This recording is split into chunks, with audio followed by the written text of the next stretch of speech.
yourself, better days are coming soon. In the midst of our storm. I just want to say I am so glad to be here in this place. So glad to be back home. This is home for me. And it's so good to see so many beautiful, familiar faces. And you could have been anywhere else, but you chose to be here with us. So thank y'all for coming out. I do also want to thank the wonderful ladies of this amazing congregation for having me and inviting me here. When Sister Spalding first called me and asked me to speak, I said, yeah, I'll speak. That's not a problem. And I hung up and I told my husband, I said, David, I just told this woman I was speaking. I don't know why I agree to that. And he said, well, baby, it's your time. I said, no, it's not my time. You have to help me get out of this. And then Brandy called me and told me what the topic was, resilience in the midst of a storm. And I said, oh yeah, I can do that. I am a storm queen. And I am resilient because of it. So, again, I just want to thank everybody for being here. I'm looking out and I'm seeing some of my old high school friends, and I'm not getting ready to call them names. Y'all not about to get me. But I will say, thank you for coming and supporting me. LaKenya, I got to call you though, girl. I ain't seen you in years. It is so good. It is so good. I might as well say Courtney and Tashara, my sisters, thank y'all for coming. My mother, Mama, thank you so much for encouraging me. Mama, stand up. Y'all got to give my mama a hand.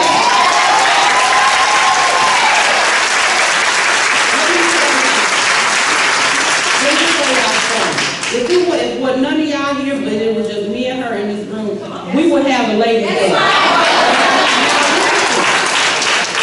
I'm not famous for nothing, but I know how I feel to have a fan. And that is my number one fan. So thank you so much. All right, let's pray and get into it. Bow your head. Dear Father God, we come to you today as humbly as we know how. Thanking you for all things. Thank you for allowing us to see another day, and thank you for allowing us to come together in fellowship, in spirit and in truth. Father God, I ask that you put on my heart the words that you need me to say today. Lord, somebody is hurting. Somebody needs direction, Father God. Somebody needs to know that you are God and you have the last say so, Lord. Somebody in here today, because they want to be better, and they want to do better, and they just don't know where to start, Father God. Prick the hearts and the minds for all of us so that we leave better than we walked in. And go with us, guide us, protect us, keep us in your care. And in Jesus' name we do always pray. Amen. Amen. Resilience in the midst of a storm. The Webster Dictionary describes resilience as the ability to recover from or adjust easily to misfortune or change. Google says resilience is the capacity to recover quickly from difficulties and toughness. Synonym for resilience is flexible, stretchy, adaptable, and whippy. I like that word, whippy. So for the context of this lesson, I would like to say that resilience means riding the storm without fretting, without fearing, and without fainting. It means your attitude determines your altitude. And Lord forbid, don't look like what you're going through. So now, I think it's significant to know the difference between storms. So that when we're coming into or there's something shaky going on in our life, we can identify whether we're dealing with a storm or whether we're dealing with a condition for a storm. Now, a condition for a storm would be if the doctor called you today and asked you to come back in. You was in last Friday and they want you to come back in. They found a lump in your breast.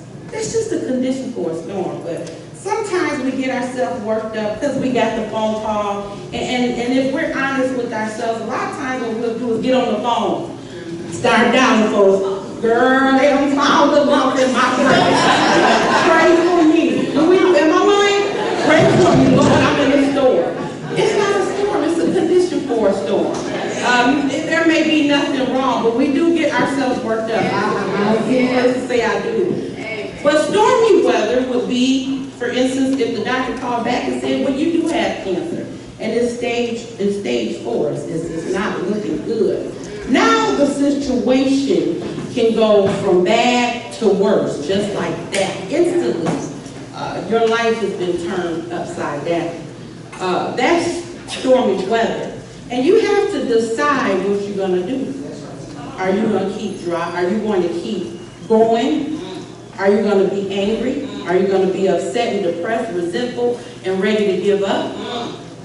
Or will you pick up your Bible and get ready to dive in? Either way, don't dive too soon. Make sure you're diving into an actual storm and it's not a condition for a storm. Okay? Now, can we be honest in here? Can we be real? I'm going to be honest and say this lesson was, give me a second. This lesson was kind of challenging for me. Not because I don't know what resilience is, more so because it made me have to reflect on my own life and my own personal story. Then it was just too much to cover. I mean, you got Dorothy and the Wiz going on, and you got all these stories in the Bible, and then again, I had to look at all my personal stories in my life. So I had to pray to God and ask God to put something on my heart and tell me what He wanted me to say, or how He wanted me to bring this lesson. So this is what we came up with. The topic is resilience in the midst of the storm. But the subtopic today is going to be PMS. Now, I don't believe there's a woman under the sound of my voice in this room, over the age of 12, or maybe 11, who don't know what PMS is. Everybody know what PMS is.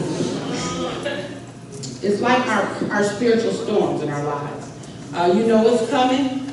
You may cramp. You may go grab your Midol or your Tylenol, or you do whatever you have to do to get through that period in your life. Some of us might have to go grab our antidepressants, and that's okay. But we grab whatever we need, and we hunker down somewhere with a good movie, maybe a little chocolate, and we wait for it to pass. Am I right? Okay, well, our spiritual storms can be the same way. You know it's coming. You're in it. But instead of going to get our Midol, we reach for our Bible. Instead of taking our antidepressants, we should be calling the omnipresent. Am I right? Then we hunker down in our faith and believe like God is telling the truth when He says, trust in Him with all our heart, and lean not unto our own understanding, but in our ways submit to Him. Y'all know it. And we'll make our path straight. Is that right? In Proverbs 3? So I came up with this PMS theory. So the next time you're in a spiritual storm, even though I hope y'all are taking notes, because this is some good stuff. But you don't have to go back to your notes. You can just say PMS, which one is this? And we'll go a little deeper with it. But you'll be able to identify what kind of storm you are in and act accordingly in resilience. All right, so there are 3 types of storms that I want to point out.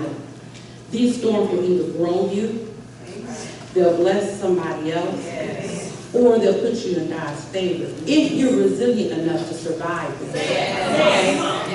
So P in PMS is going to stand for our personal storms. Everybody say personal storms. Personal storms. Okay, so you need to know that there's a me factor in each of these storms.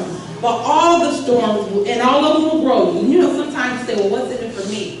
Why do I have to go? Why am I going through this storm? Well, sometimes it ain't about you. Sometimes it's about somebody else. So we need to be able to identify when it's about us and when we can have a pity party, or when we need to stand firm in our resilience and understand that it's about somebody else, okay? So let's talk about personal storm. This storm is for us. This storm has our name all over it. And I have had the pleasure of having several personal storms. In my most recent storm, if I can be honest with you guys, I had a really, really bad, life-changing storm, actually. I had to send my baby away to a treatment center. Now, I'll be honest with y'all. Where the mothers at? Let me say this. I don't know about you, but I love mine with all my heart and my soul. I will stand. I'm not ready to go, but I will stand in front of a bullet for my baby. And I believe every mother in here can agree. And if you want to just kind of get a glimpse or a taste of how much Jesus loves us, become a mother. So I just wanted y'all to get that as a disclaimer where I'm getting ready to go. And judge me if you want to, but I'm gonna be. This is my personal story. So my baby had to go to church. Now I knew about this last year, and I just could not come to grips with the fact that my baby was going to be sent away, an hour away from my home for 6 weeks.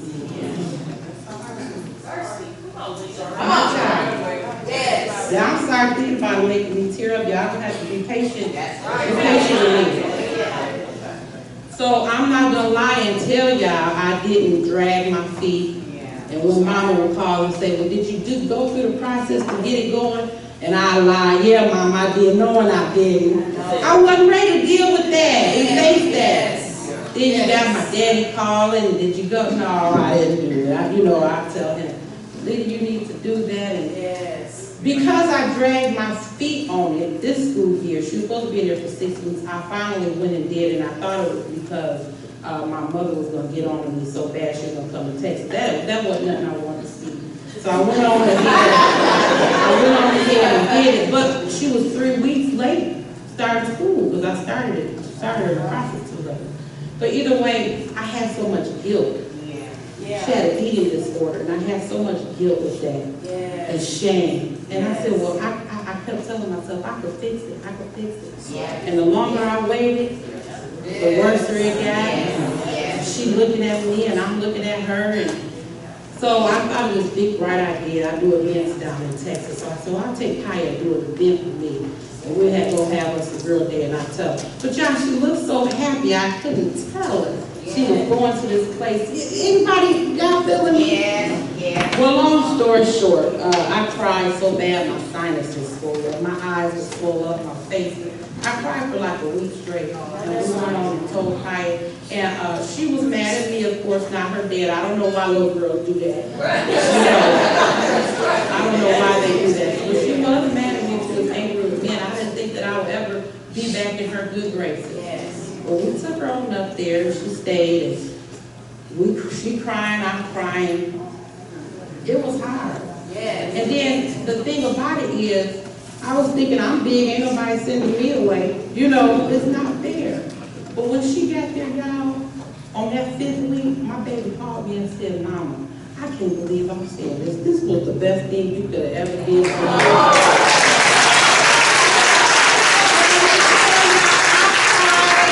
A baby. Because God saw me through. Sometimes we got to give our kids back to God.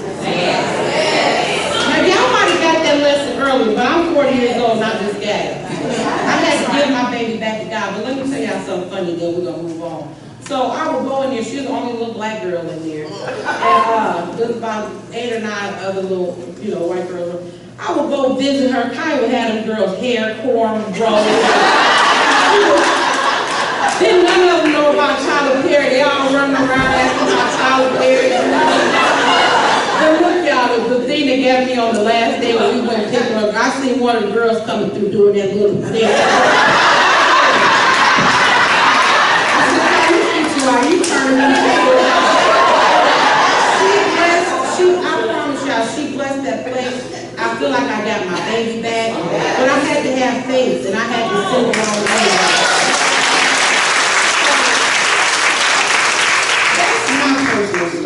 And if we all reflect on our own lives, we got stuff that's been hard for us and turned out good. But personal storms can wreak havoc on our lives. And many times it's not until we get the lesson in the storm that we get on the road that God chose for us and not the one that we chose for ourselves. And we find ourselves moving beyond the storm when we do what God told us to do. Now, this don't mean mean that once you get the lesson, you won't have another storm, because you will. But when you find yourself in the same storm over and over again, and it's getting worse, that's a clear sign that you haven't graduated beyond that lesson. Somebody say personal storm. I got one more I want to talk about. I want to talk about this Wizard of Oz movie, Dorothy. Now, I looked at both versions of the movie. I'm extra. I had to look at both versions just to kind of see what I got. But y'all extra too. So I watched the Wizard of Oz and I watched the Oz. And do y'all know I've been watching this movie since I was 6 years old? Do y'all know one of the most interesting observations, thank you, I made was in both movies, both ladies found themselves in a storm, in an unfamiliar place, after chasing after that darn Toto. After chasing the dog. Now in the Wiz, Diana Ross played Dorothy, and she went to take the trash out, and Toto ran out the door. What'd she do? Go to Toto. Same thing. Who was that? Judy Garland. She went to chasing after Toto. She didn't want the neighbor to get her dog or whatever, had to save it. And both of them looked up and they were in a storm. How many of us can vouch for finding ourselves in a storm or unfamiliar place after chasing after the Totos in our lives? Now,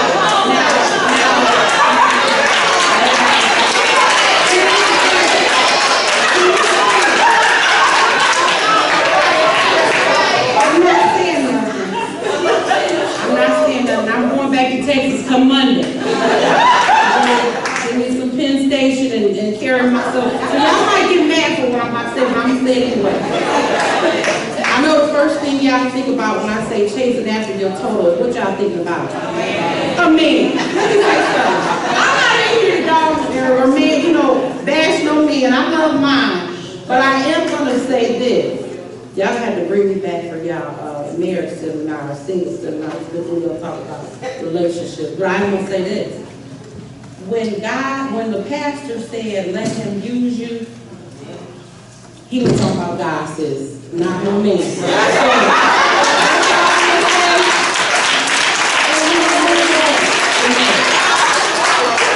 So our totals can be a relationship. Our totals can be a job. It could be a bad habit or just anything that just means us no good. Yet we chase after it as if life depended on it. God allows our storms for growth. And I call it exercising your faith muscle. Exercising your faith muscle. Now, I did a lesson on this. We taught children's church for a long time, and the kids were maybe between 5 and I say 12 years old. So what we did was I took a 5-pound weight in class and I took a 50-pound weight to class. And I told the kids, the boys came in, the boy, I can lift that. Oh yeah, I got that, And they came in and they were all excited and ready to lift the weights and everything. So I called the boys up one by one to lift the 5-pound weight. And when they lifted the 5-pound weight, they picked it up and put it over their head and, doing all of that wasn't no problem. But when it was time to lift the 50-pound weight up, they couldn't get it up. And so, of course, the young men were all, I could get it up, let me try it. Some of them did it 1 or 2 times and couldn't lift the 50-pound weight. So I asked my husband to come up and lift it. And he came in and he acted like them because he's so childish. He picks it up and he's doing it like that, teasing them, But the moral of the story is God's not going to keep giving you storms that are easy. He's not going to keep giving you 5-pound weights. Every time you go through trials in your life, you should be coming out better than you went in. Stronger than you went in. And ready for another 50 pounds. And some of the things that used to move you shouldn't move you no more. Because you're stronger in your faith. You exercise your faith muscle. Now I'm going to say this too. If you're 50 years old and you still get worked up over stuff you used to get worked up over when you were 20,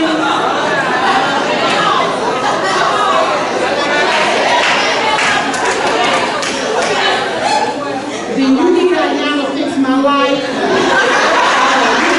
Every ladies' day, every breakfast, every town hall meeting, I don't know. But the goal in life is to graduate.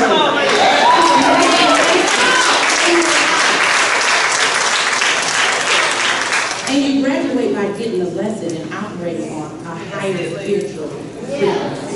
Is that all right?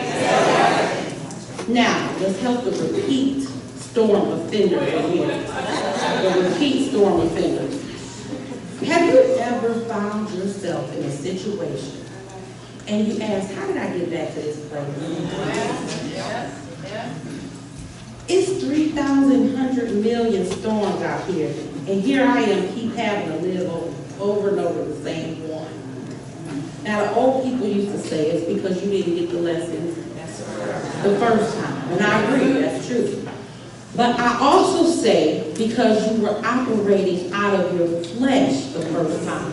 And God wants us to operate out of our what? Spirit. Our spirit. Let's go a little bit deeper. A little bit. Here's how it works. You as a believer have a spirit. You live in a body that holds your spirit. Okay? That's why the Bible says you don't have to fear the person who can kill the body. Fear the person that can kill the spirit.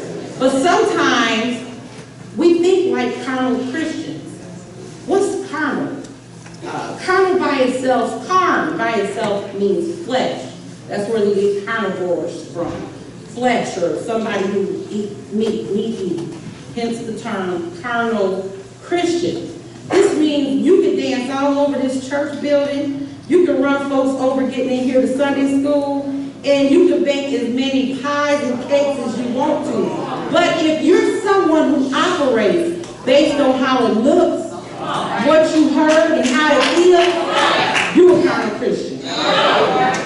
Because you're responding to the flesh over the spirit. And if you sow in the flesh, you shall also reap of the flesh corruption. If you sow in the spirit, you shall reap everlasting life. Now 2 Corinthians 5:16 says, so from now on we regard no one from a worldly point of view. Though we once regarded Christ in this way, we do so no longer. Therefore, if anyone is in Christ, the new creation has come. The old has gone, the new is here. The old Christ was one of flesh, but the new Christ is one of spirit.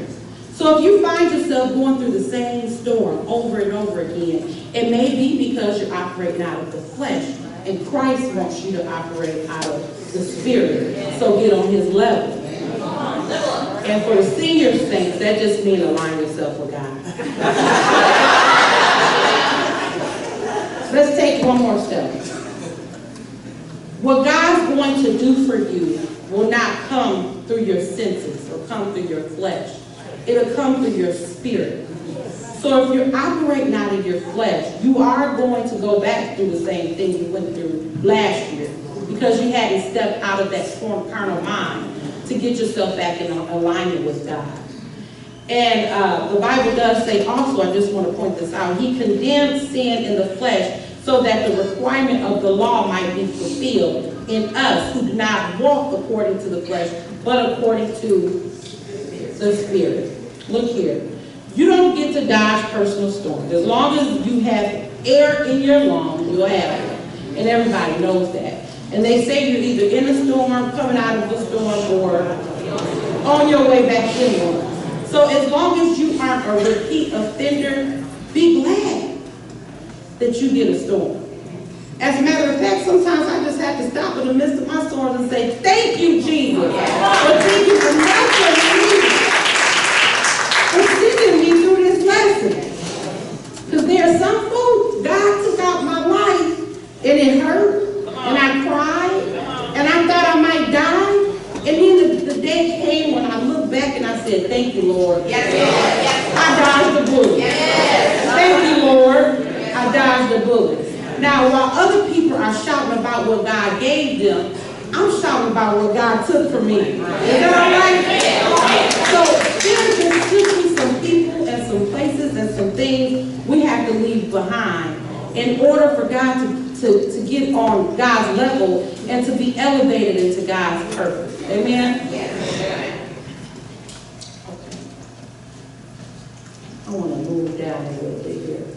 So I want to say this. If God cut away something from your life, let me just suggest you stop chasing it. Yes. Losing stuff is only a sign that something better is coming. Yes. Now, Dorothy could have let that dog go, and she may not have had to look for eyes, look for the wisdom eyes. But even in the midst of that, can you see how much better she was because she went through her storm? And she found out that home was what? Where the heart was. These personal trials we have aren't always comfortable. They don't always feel good. They certainly aren't a good look if you're a person that's into image. But I've come to learn that when we face our storm, that means he's getting us ready for something that maybe we ain't even ever seen before. And I can attest to saying I've gotten some of my best revelations and victories out of my worst situations. I didn't even know I could write a play till I lost my job. And the youth minister said, write this play. And I said, well, I ain't doing that. I don't know nothing about no play. I sing. And she said, no, I think you could do it. I said, no, I think I can. And so I said, let me chew on it. And I chewed on it, and God just birthed something so beautiful. And I was able to take it to Texas with me. I done put that thing on 2 or 3 times. And we went on the road with that. And so sometimes we just have to be grateful for where God has us in our life. And listen, our blessings are not being prepared for us. God ain't up there preparing blessings for us. Y'all do know that, don't you? Our blessings are prepared already. He prepares us to receive our blessings. So be grateful in your storm.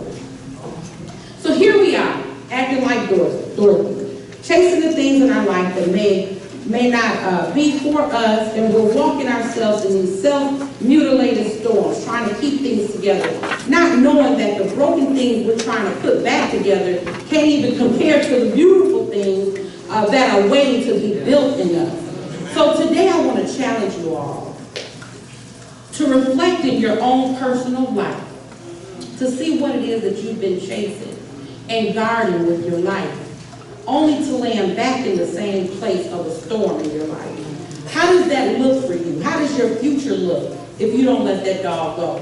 Okay? Everybody say personal storm. Personal storm. That's the P in PMS. Now we get ready to move on to the M.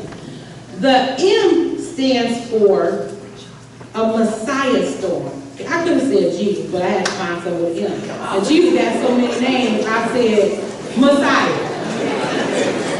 So now, the M stands for Messiah storm. In this storm, you don't have to do nothing wrong. You don't have to do anything wrong in a Jesus storm.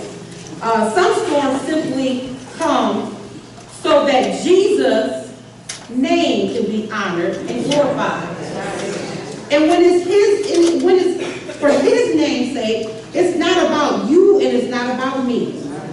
It's about God getting the glory. And he trusts that you're in a place with your spiritual muscles that he can show you on. So say, thank you, Lord, for choosing me in my story. So the best example I have of this is the story of Job. Everybody know the story of Job? So the Bible describes Job as blameless and upright. And Job tried to find himself doing the right thing most of the time. He was built on integrity, so the Bible says. So can y'all imagine that conversation that God had with Satan? God, Satan, what you doing? Oh, I'm just wandering around looking for something to get into. And God says, well, have you tried Job? No. But can I? And God says, go for it. And then Satan says, well, the only reason Job has been so righteous and faithful to you is because he knows you favor him. Look at him. He has livestock. He's rich. He has all the perfect family. He's one of the wealthiest brothers out here on these streets. And when I get done with him, I'll have him curse you, God. That's what the devil said in my mind. That's in the Bible. By the time I'm done with it, he'll be cursing you. And God says, go for it. Just don't kill him. So, Satan went out and did what he said he was going to do. He took the man's entire family. He took his wealth. He took his livestock. And he took his health. And the Bible did say Job was very upset. He ripped his clothes, he shaved his head, and he even got some skin sores. And God could have turned it around for him, but he allowed Job to go through those storms so that his name could be honored by the adversary. So Job did remain faithful, and God was given the gift of claiming bragging rights on his child. That's what God wants to do with us. He wants to claim bragging rights on us, y'all. So sometimes we get so caught up, we get our stories mixed up. We be going through stuff thinking it's about, oh, I'm in this storm, Jesus. Sometimes he put you in there so he can elevate you and say, okay, so you did that for my name's sake this time, so I'm going to take you to another level. I trust you. Can you imagine how embarrassed the devil must have felt when he seen that Job didn't do what he thought he was going to do? But then can you imagine how honored God must have felt? And he has that same feeling for us when we go through our storm without complaining, without worrying. When we go through our storms in resilience, he has that same proudness about us. Now in 1 Peter 5:8, it says, be of sober spirit, be on the alert. The devil's prowls around you are like a roaring lion, seeking someone to devour, and he does. But in 1 Peter 3:15, it says, be set Christ apart as Lord in your heart, and always be ready to give an answer to anyone who asks about the hope that you possess. The lesson is, when God tells us to do something, we got to do it. We may not understand it at all times, but we have to stay locked and loaded and ready for the devil's mischief. And when it's our time and our number is called, we have to be ready to let God show us off by riding the storm for his name's sake. Is that all right? Yes. Everybody say sacrificial. Sacrificial. Sacrificial. That's the S in PMS. A sacrificial storm. How many married women we have out here? Did we do that already? Okay. So the best example I can give y'all for a sacrificial storm is, you should be too familiar with this storm. The best example I could give is when you have to take one for the hard-headed, can't tell them nothing, can't win for losing husband of yours. Now I'm gonna be honest with y'all, I leave my husband in my head once a month, usually around PMS time, because I'm telling him stuff and he don't listen. And then we have to go through what I view as an unnecessary storm, so he can get the lesson. That's the sacrificial storm. It's so bad in my house, y'all, that when he knows I left him in my head, he'll just get real quiet and real still. I might get some flowers. I said I'm going to stop doing that to him. But he don't be listening sometimes. So, it don't have to be us. It could be your kids.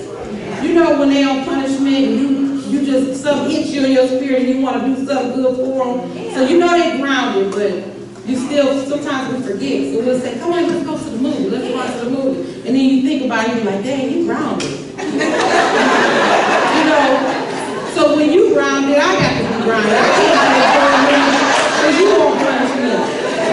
That's a sacrificial storm. And you know how in The Wizard of Oz, Dorothy landed in that unfamiliar land? She didn't know what was going on. All she knows is she looked up and everybody was clapping and cheering for her. She didn't know that her getting caught up in this storm and falling into this unfamiliar place caused the house to fall out the sky. The house killed the mean, wicked witch of the east, who had been oppressing the people of Munchkin land for centuries. Y'all remember that? Yeah. Now, real quick, as we hurry to take our time, I just want to remind you of some people in the Bible who have also faced sacrificial storms on the account of saving other people's lives. And most of these people weren't even saints like me and you. But God still saw fit to use them right where they were in life. So let's see. Jacob was a cheater. Peter had a temper. David had an affair. Martha was a warrior. Moses stuttered. Abraham was old. And Lazarus was dead. Now, I don't call qualify. You qualify to call. So,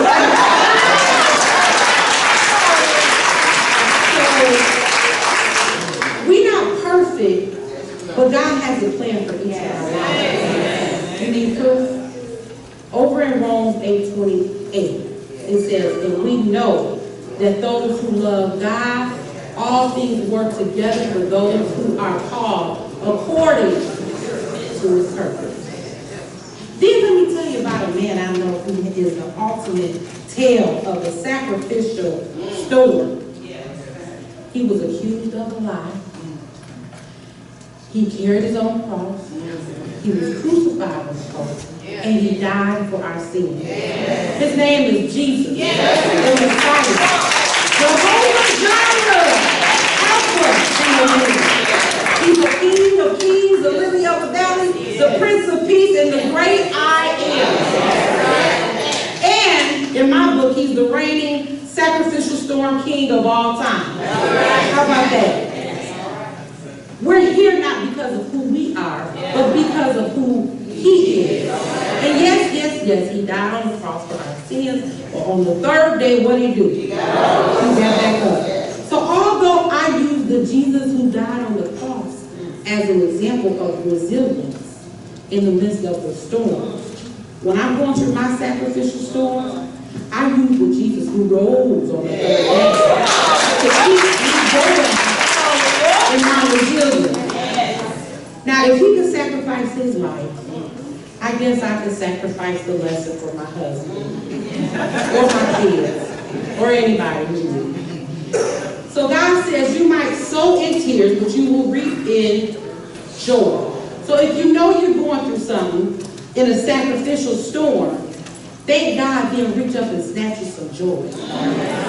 Okay, we got to get out of here. I'm almost done. Tell yourself, we're made for this. We're made for this. I am Jesus tough. I am Jesus tough. All right. P stands for personal. M stands for S stands for sacrificial. That's PMS. So next time you're going through a storm, you're like, hold up. What is this? Is this for me? Does this got my name on it? And if you don't act accordingly, but still have what? Resilience. So, lastly, what we need to be resilient in the midst of our trials and our situations. Okay. Oh. We have to accept the storm. How many homes need to be healed in here? Yeah. Come on. Yes, come on. Know that the house cannot be healed unless the people in it can be healed. And sometimes you can't be healed if you don't admit that there's an issue. It's hard to admit you have an issue when the issue is your normal. And I'm just wondering how much better our life would be for us if we were to change our normal by accepting what we're facing and deciding to do something different. Accept that you have been hurt. Accept that you may be confused. Just be accepting of what you're facing and decide to do something different. You've been wandering around down the wrong road and you want to return home to be closer to God. Before taking a step toward the exit, try taking a step toward the entrance.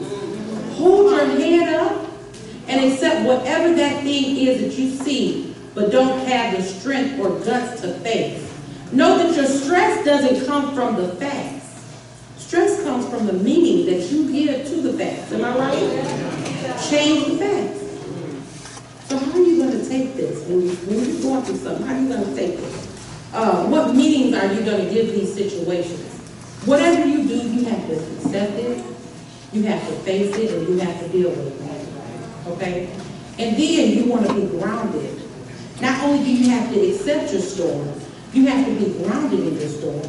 In Jeremiah 17:8, it says, like a tree planted by the water, I shall not be moved. 1 Corinthians 15:58 says, my dear brothers and sisters, stand firm. Let nothing move you. So you have to be grounded in your faith. And here's the thing, a lot of people, they have the faith seed, but they don't know how to water it. So what good is knowing it if you don't do it? Because the Bible also says faith without works is dead. Y'all are good. Sister Davis, y'all teach these folks. You have to water the faith seed by constantly stepping out on faith, facing your fears, your challenges, and your doubt. Not knowing what the outcome will bring, but trusting the process. And when you're grounded in your faith, again, you live like God is telling the truth. And you tell yourself, I can do all things through Christ. That's awesome. Speak to your storms. Tell it, I have not been burned out. I have not been buried. I have been planted. You don't water things that's buried. You water things that grow. Your storms are you being watered. So tell that storm, peace, be still. That's right. Then you want to rejoice. It says, be not weary in this season. You don't know how God has used you during your storm to bring people to Him. So God is getting ready to restore you. Your test is about to be your testimony. So rejoice. Don't wait to come through the storm. Praise Him in the middle of the storm. Rejoice and celebrate the journey and who you're becoming. Notice your surroundings. The people you hang around are a little different. You walk a little different. And you talk a little bit different. And they say broken people can't be used. But I say broken people have the most successful ministry. You may say hurt people hurt. Have y'all ever heard somebody say hurt people hurt, girl, just ignore them? I say hurt people heal. They teach us lessons. Listen, don't come telling me you understand what I'm going through when you ain't ever been to a hospital with a sick husband, trying to keep the kids going, trying to make everything good at home, feed everybody, make sure you're good and work a full-time job. Don't come to me saying you understand. Point me to the sister that's been hurt and have walked in my shoes.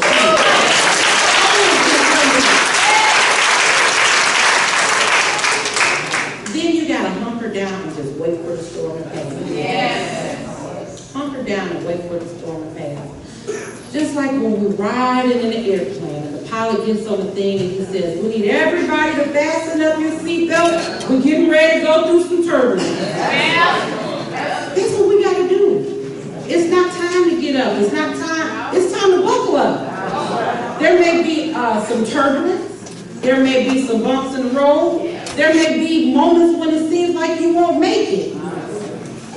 Over in Psalms 46:10 it says, be still and know that I am. Wait, knowing that this too shall pass, and it's worth waiting for. Standstills are not always denials. They can just be delayed. Standstills draw us closer to God as we listen for direction.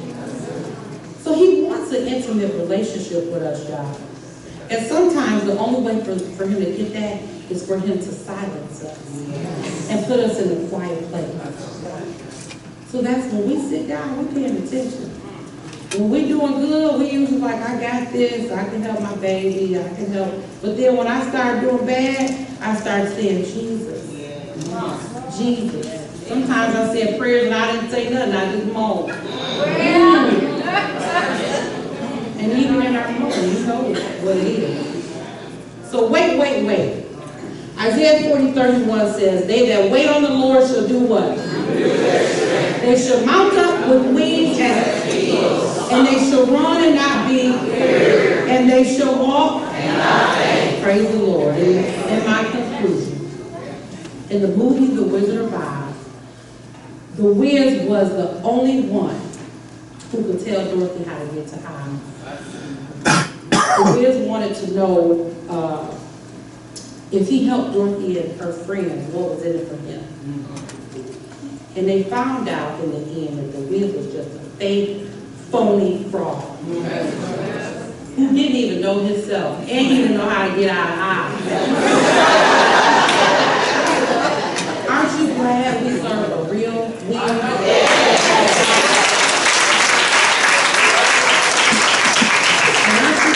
He told us specifically exactly what we needed to do to get home. Yeah. We ain't got to click our feet and close our eyes and do all these different ceremonies. We just have to pick up the word. Our yellow brick road is our Bible. And it's the manual for instruction in our lives. In the end, they found out they didn't even need the Wiz anyway. They had what they were looking for all along in their hearts.